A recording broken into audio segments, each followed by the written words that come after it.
In the pursuit of the machine-like grind, the most common point of failure is not a lack of effort, but a failure of maintenance. Most high performers view rest as a moral weakness or a luxury they haven't yet earned. They believe that the longer the engine runs without stopping, the more productive they are. This is a fundamental engineering error.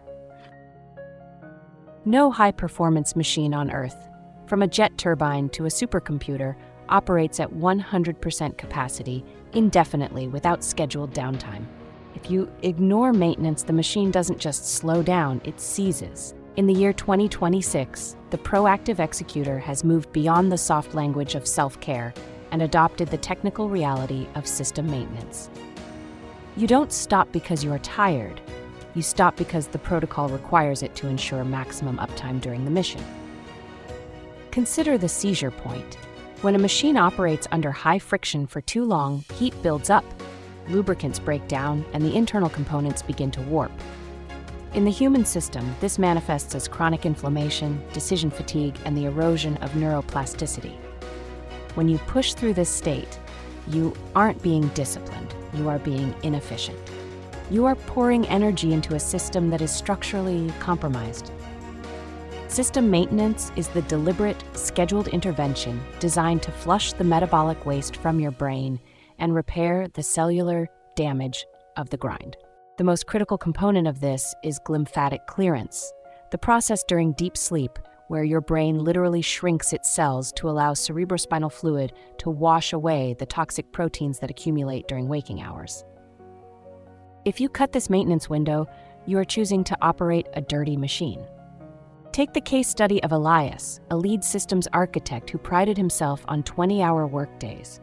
Elias believed he was outworking the competition, but his output-to-error ratio was staggering. He was spending half his time fixing mistakes he made because his brain was redlining. We re-engineered his schedule to include active maintenance blocks. Every 90 minutes, he was required to perform a 3-minute sensory deprivation reset. Every Sunday was a total system offline day. No screens, no mission-critical inputs.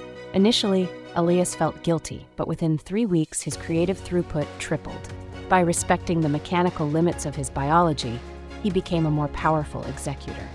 He stopped viewing rest as doing nothing and started viewing it as recharging the battery for the next surge. You must also distinguish between passive leisure and active recovery. Passive leisure, like scrolling through social media or watching mindless television, is not maintenance. It is just low-grade input that keeps the engine idling. Active recovery involves protocols that actually lower your systemic load. This includes Zone 2 cardiovascular work to improve oxygenation, thermal cycling to trigger heat shock proteins, and cognitive decoupling activities that move your focus away from your primary mission. These aren't hobbies. They are maintenance tools designed to keep the hardware from rusting. You must schedule these with the same intensity you bring to your work. A maintenance log is just as important as a project roadmap. The elite performers of 2026 don't wait for a breakdown to recover. They recover so they never break down. They understand that a well-maintained machine can run harder and faster than a neglected one. Discipline is not just about the work you do. It is about the maintenance you perform to stay in the game. You are the engineer of your own longevity. Stop apologizing for your downtime and start optimizing it. Master the grind, build the system, become unshakable. If you're ready to stop being a reactive dreamer and start becoming a proactive executor, hit the subscribe button and join the momentum. At the Resilience Momentum, we don't just talk about mental health, we engineer it. Download the system maintenance protocol in the description below and start building your systems of discipline today. The world doesn't slow down, so the machine has to get better. See you in the next deep dive.